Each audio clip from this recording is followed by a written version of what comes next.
where now petrol and diesel is approximately 214 and 242 shillings.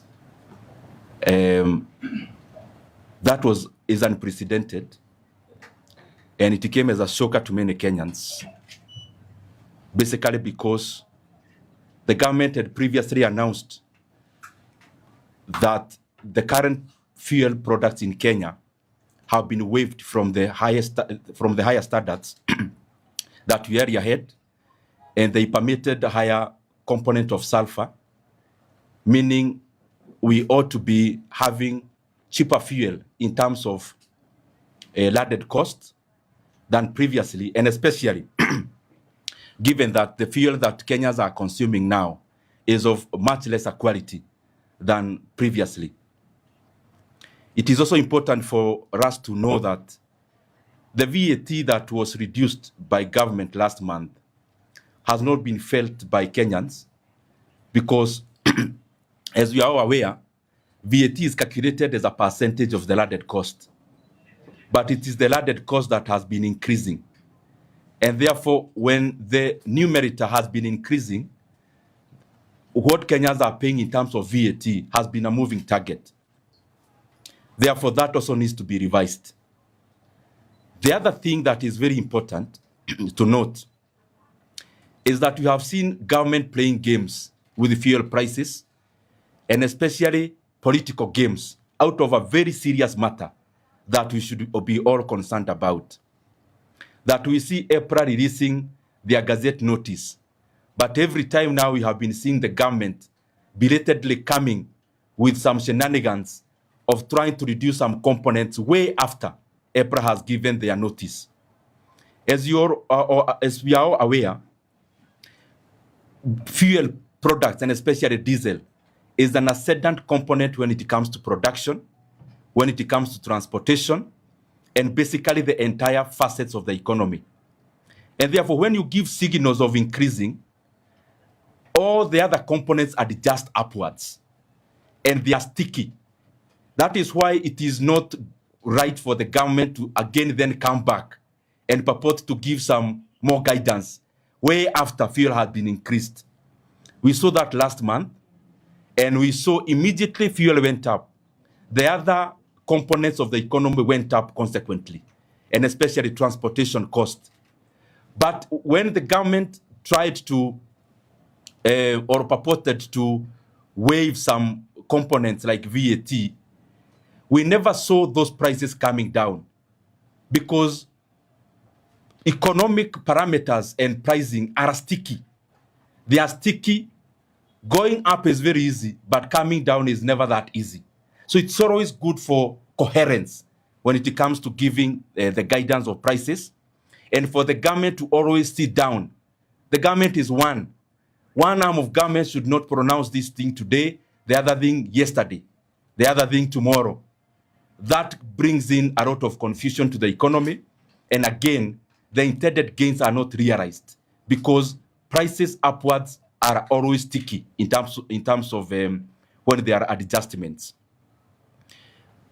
The other thing is that I have a proposal which we should follow as a country, and I'm giving this proposal because the current fuel prices adjustments and the cost of it is temporal.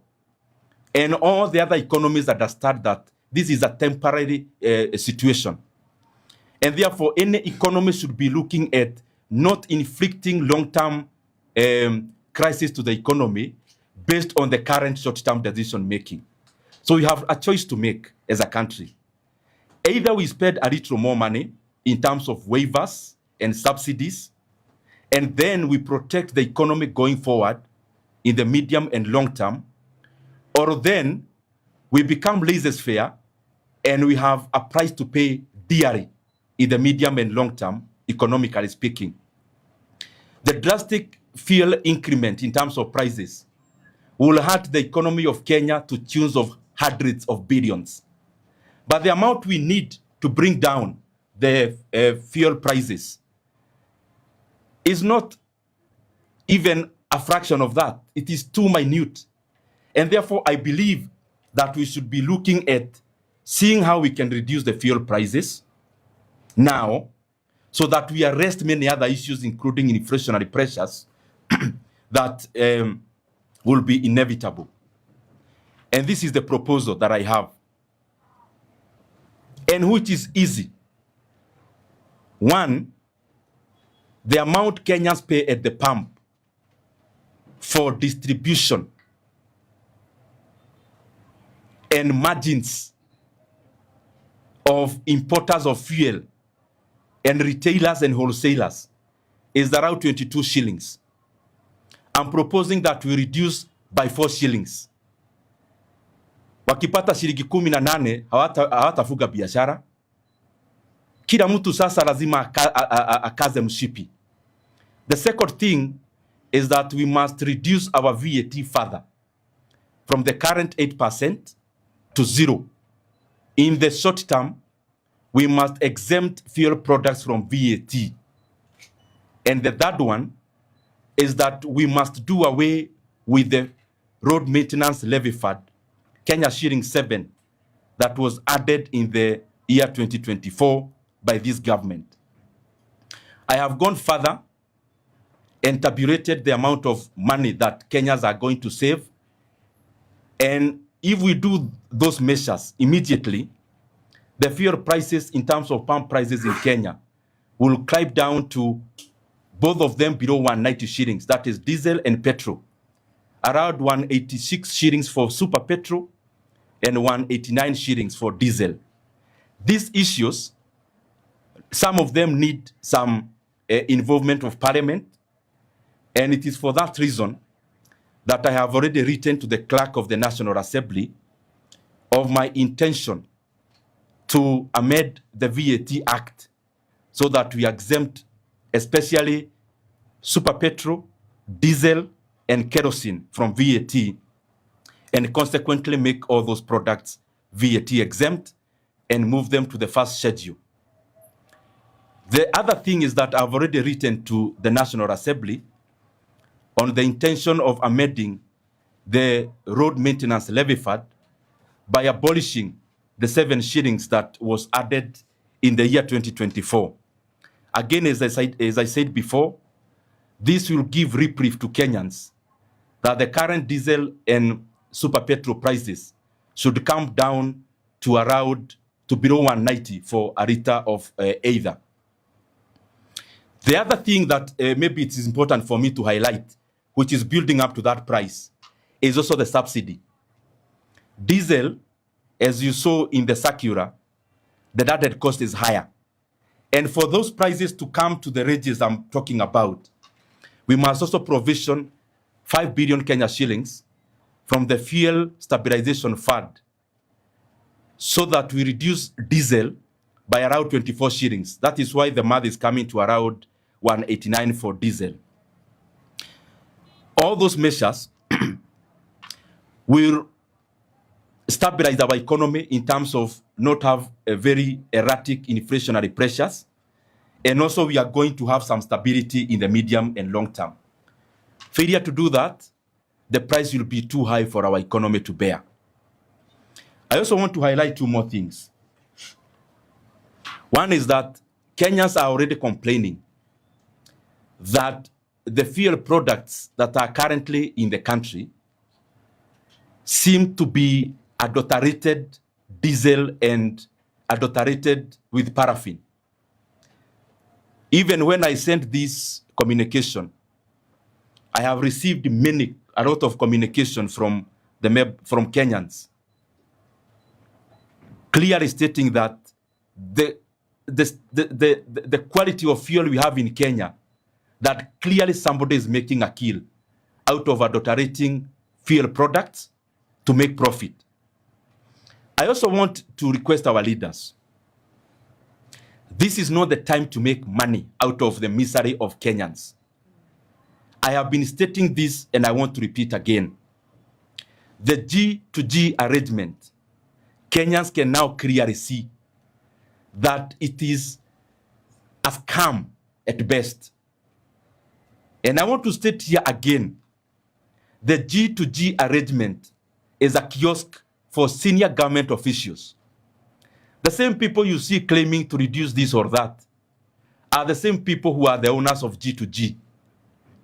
In fact, 75% of the imports of fuel benefit our leaders directly.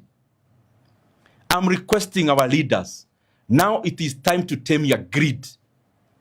Kenyans cannot accommodate global supply shocks and also accommodate your greed at the same time. One has to give way for the other, and you must give way. The greed of the G2G cabal must come to an end now, because Kenyans can now see that fuel in terms of global prices was lower in 2022, yet Kenyans were paying cheaper at the pump. And there was no G2G then. Now when there is G2G, which supposedly we are lied to that it has any benefit to Kenyans. When we have G2G, when we have cheaper global oil prices than 2022, prices in Kenya are unprecedented. Finally, I want to request my brothers and sisters from the media, do your analysis on the regional oil prices, and you realize that among our regional economies, Kenya is the highest in terms of fuel prices. Uganda, that uses our port, is selling both super petrol and diesel cheaper than Kenya now. Tanzania, they are selling cheaper. Ethiopia, super petrol and diesel is actually below 150 shillings for both. In Ethiopia, Rwanda is also cheaper than us. That landlord countries are now selling fuel products cheaper than us. And then, as usual, we come to face the people of Kenya and blame our road network. Who should actually be charging higher? The economy with a more vast road network, or the ones that need to catch up? I think it is the ones that need to catch up. So these reasons we keep giving to Kenyans, every time we evolve a lie to a bigger lie. Unfortunately, figures are not on the side of lies this time round. Kenyans are demanding that the government must do something about fuel prices. That the composition of taxes, levies, and margins, of course, you know, it's the same people in government who are taking off with it. That amount is close to 100 shillings per liter of super petrol and diesel. Because taxes and levies, we are talking about close to 75 shillings, and then the rest around 25 shillings in terms of distribution and margins. That the landed cost, for example, of super petrol is below 120 shillings. So the government cannot come and purport what we have seen some government officials purporting. Oh, global oil prices. We all understand that. You don't need to lecture us about that. We are talking about the close to 100 shillings in taxes and levies and margins. That one the government can do something about. And that is what we are demanding they must. Therefore, they must not frustrate my proposed amendments to the VAT Act and RMLF. And to my colleagues, the members of parliament, Kenyans will be watching who is on the side of Kenyans and who is against Kenyans. I'll actually initiate a process where members of parliament will sign either they support or they don't, so that Kenyans can clearly see who starts with them at this moment of crisis. Otherwise, thank you very much. Na ningetaka niseme kwa Kiswahili kwa ufupi.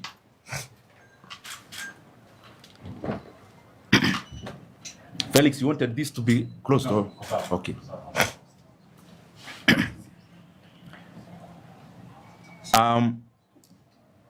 Nataka niseme kwa ufupi kwa Kiswahili. Wakenya wameona jana ya kwamba EPRA wametoa mwongozo wa vile bei ya mafuta itakuwa hapa Kenya. Na tukaona bei ya mafuta imeenda juu kupidukia. ya kwamba sasa petroli ni kama shilingi 214 na tumeona diesel imeenda over 240 shillings. Na tumesikiza watu katika serikali wakisema mambo ya global disruption, na Wakenya wanaelewa hiyo hata kuzidi wao. Lakini ni vizuri Wakenya waelewe ya kwamba katika lita moja kama ya petroli, shilingi kama 100 inaenda katika kodi na faida ya wale watu ambao wanahusika kwa biashara ya mafuta. Na hapo kuna kitu Kenya inaweza fanya na serikali inaweza fanya. Na ndio maana nimeandikia bunge yetu, the National Assembly, nikitaka kubadilisha ama kuamend our VAT Act, ndio tupeleke ushuru wa VAT wa mafuta wa petroli, diesel na kerosene itoke vile iko katika 8%, tuipeleke 0, ile inaitwa VAT exempt. Na pia nimeandikia bunge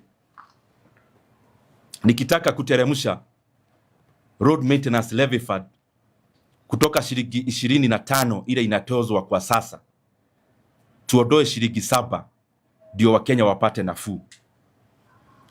Na pia kuna pesa Wakenya huwa wanachagia wakati wowote wana consume mafuta Kenya, na kuna fund inaitwa Fuel Stabilization Fund, na katika hiyo fund iko pesa ya kutosha.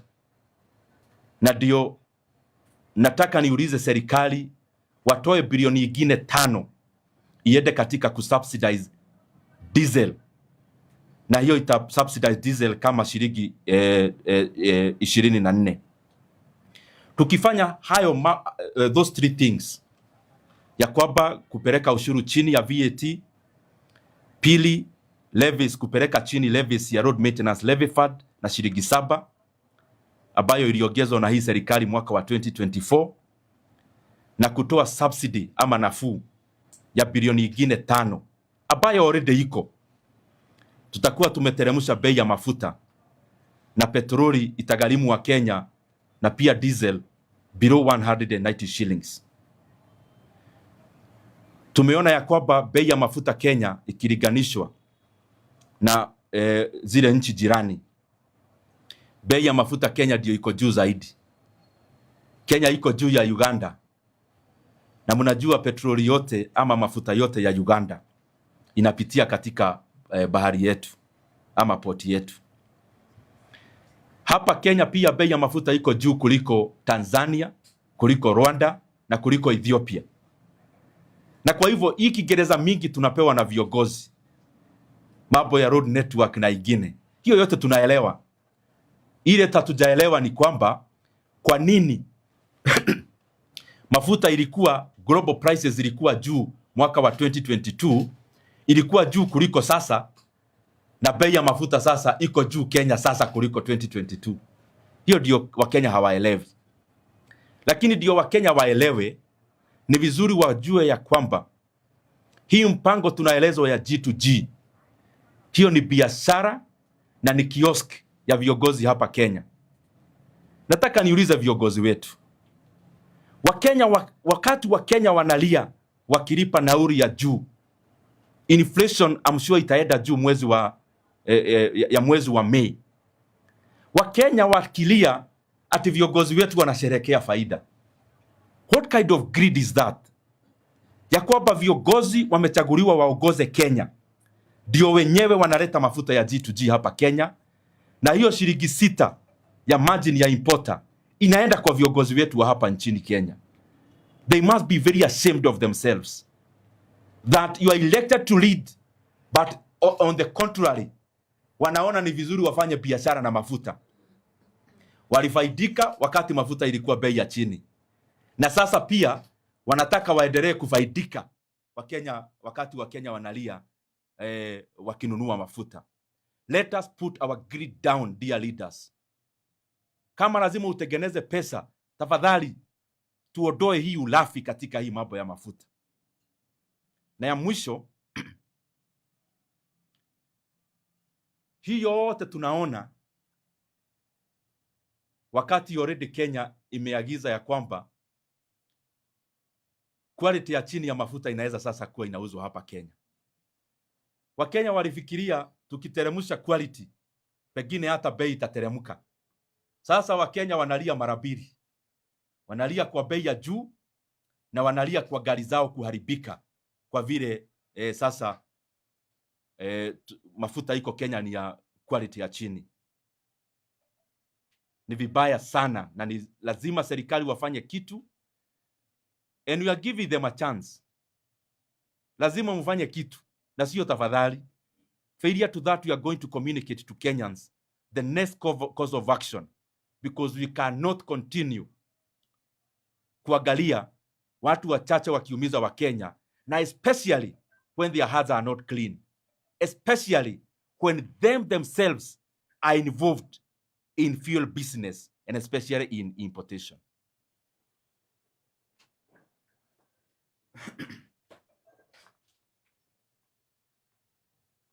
Wengi wa Wakenya, mheshimiwa, wangependa kufahamu hawa ambao unawataja, unasema wanahusika na wanafaidika pakubwa katika biashara ya mafuta. Mbona usiwataje mapema? Unajua, mimi naonanga nyinyi journalists mkifanya story mzuri sana, inaitwa investigative stories, na mnafaa mnishukuru kwa kuwapea a very clear shot. Yani goalkeeper ameondolewa, umeambiwa funga bao.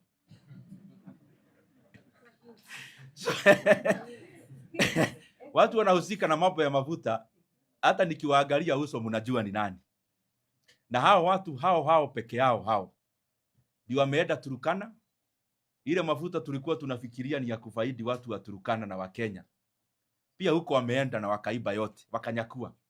Sasa mafuta ya Turkana ni mali ya hao watu tu wanahusika na G2G, na hao watu tu ndio mtaona saa ingine kwa news wakiwachekesha hapa na pale na mambo mengi ambayo haina manufaa kwa wananchi wa Kenya.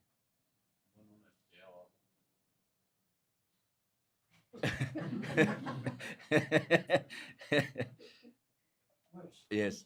Kumbe mnaelewa mambo yote. Yes.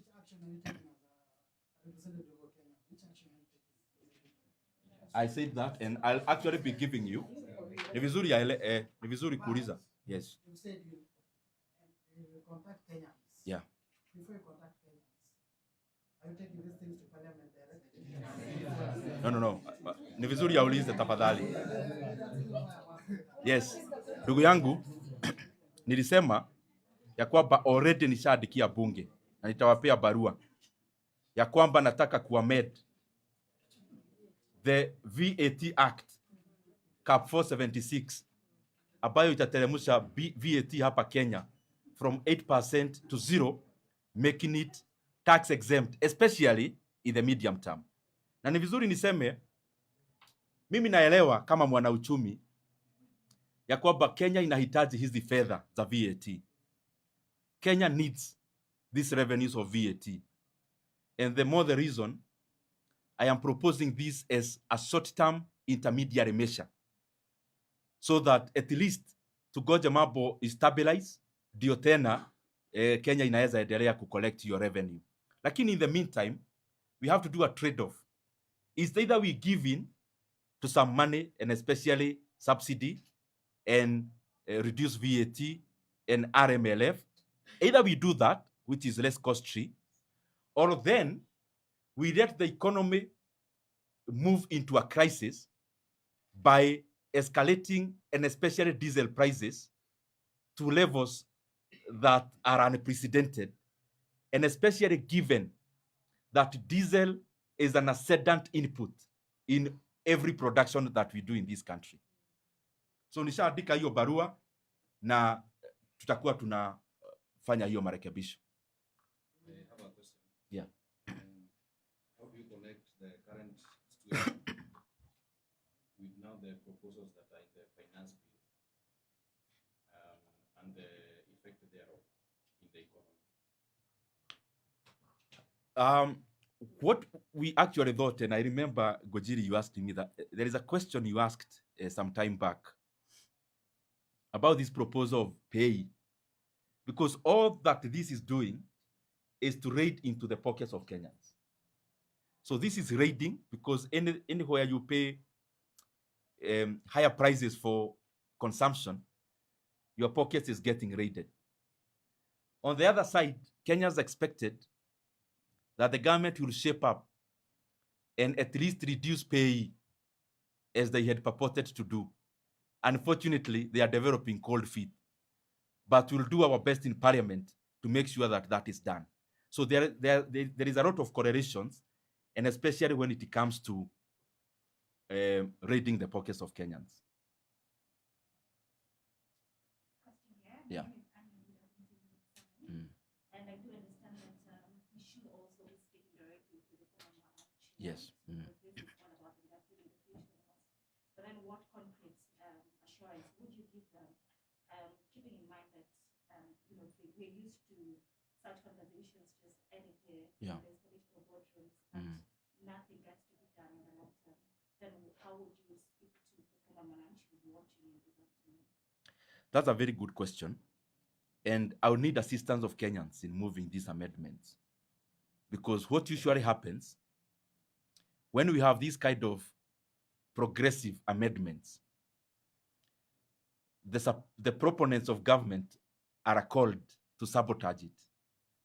And that is why, beyond moving it on the floor, I'll also be needing the members of parliament to sign whether they are in support or not.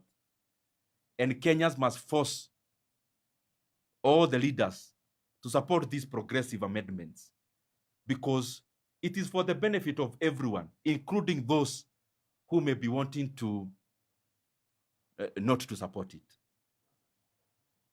Already the Matatu owners and stakeholders are calling for already a strike. You've hinted that you want to engage Kenyans on the next course of action. Would you be part of this next course of action, the Matatu calling for the street demonstrations to push for the same, including pushing for your letter to the Speaker and the clerk to have the fuel exempt? Leto, I think every Kenyan is feeling the pinch. And I'm sure every other Kenyan, all the 60 million of us, if they had an opportunity to do what I'm doing, today they would all do it. And that is why we come out to do exactly this as the representatives of the people. Any measure that every sector of the economy is taking is welcome. Because as Kenyans have realized, there is something peculiarly incompetent about this government. For example, you saw last month, we had done guidances and press conferences over and over, offering freely our opinions, which they ended up doing to some part. But they had to wait for last minute. Even this, I'm requesting them, whether you are going to reduce fuel prices or not is not on the table. You must reduce fuel prices. It is a matter of when. So don't buy time, my friends. Act to the point where you can act before Kenyans push you to act and you'll be in a corner. So hawa watu wa serikali saa ingine wanakausha kichwa, lakini unakausia nani kichwa? Wakenya wagani unakausia kichwa sasa? Muite mkutano ya dharura, murainisha wabunge pale bunge wa support hizi amendments, kwa sababu Wakenya wanaelewa bunge sasa ni mtu mmoja anapiga simu, maneno inafanyika. So huyo mtu mmoja anampea nafasi, pigia watu yako simu huko bunge, they must support these amendments, and you are not begging, na sio tafadhali, because in the meantime you have to lower fuel prices. We goja bana, mbona unakimbia sana Leto?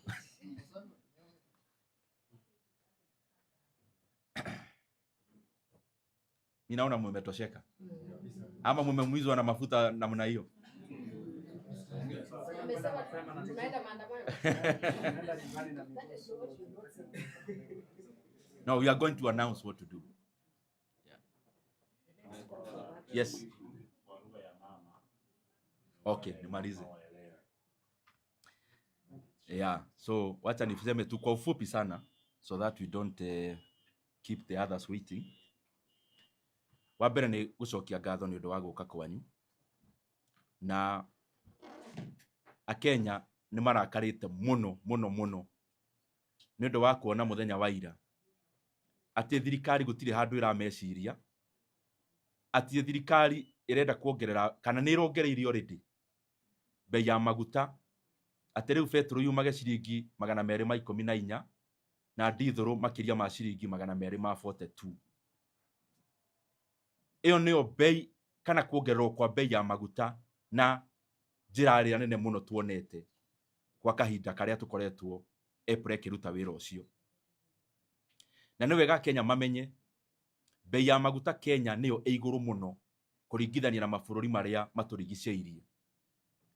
Bei ya maguta Kenya iguru gukira Uganda, na Uganda maguta mao mothe mageraga guku Kenya. Bei ya maguta iguru Kenya gukira Tanzania, gukira Rwanda, gukira Ethiopia na mabururi maria mangi mothe nginya matari iria ya kurehe maguta na meri. Ni tondu maguta Kenya matiri goro ni undu wa ati maundu macio turerwo ma maguta thiine wa thi. Ni ati hakuhi ciringi 100 riria Akenya marariha maguta-ini ni magoti na faida iria irariyo ni aria makoretwo kana makoragwo biashara-ini ya maguta. Makiria ma kana besa ta ciringi 75 ni magoti na ingi kindu 25 ni distribution margins kana faida iria ikoragwo ikiheo aria marahusika na biashara ya maguta. Na ni ndu wa gitumi kiu ndiraheana mendekithia matatu maria makurehe bei ya maguta thi na niguo Akenya matige kugirika. Undu wa mbere ni nyandikiire bunge na ni ndirenda tunyihie VAT Kenya kuma 8% ithie 0 kana igoti ria VAT kare indo ciothe kana fuel products diesel, petrol na kerosene. Undu ucio ungi ni ndirenda thirikari irute ciringi bilioni 5 maheane subsidy thiini wa diesel niguo diesel igiagie raithi. Undu ucio ungi ni ati no nginya tweherie igoti riongereirwo ni thirikari ritagwo Road Maintenance Levy Fund riongereirwo ria ciringi 7 mwaka wa 2024 no nginya rieherio riu tondu Akenya matingithie na mbere na gukua murigo uyu munene uguo. Na yo faida ya andu aria makoragwo makihusika na maundu ma maguta meherie ciringi 4 hari mbeca iria ni faida yao, ni tondu gaka ti kahinda kandu gukenerera faida riria Akenya aria angi maragirika. Na tweka maundu macio ni tukurehe bei ya maguta thi.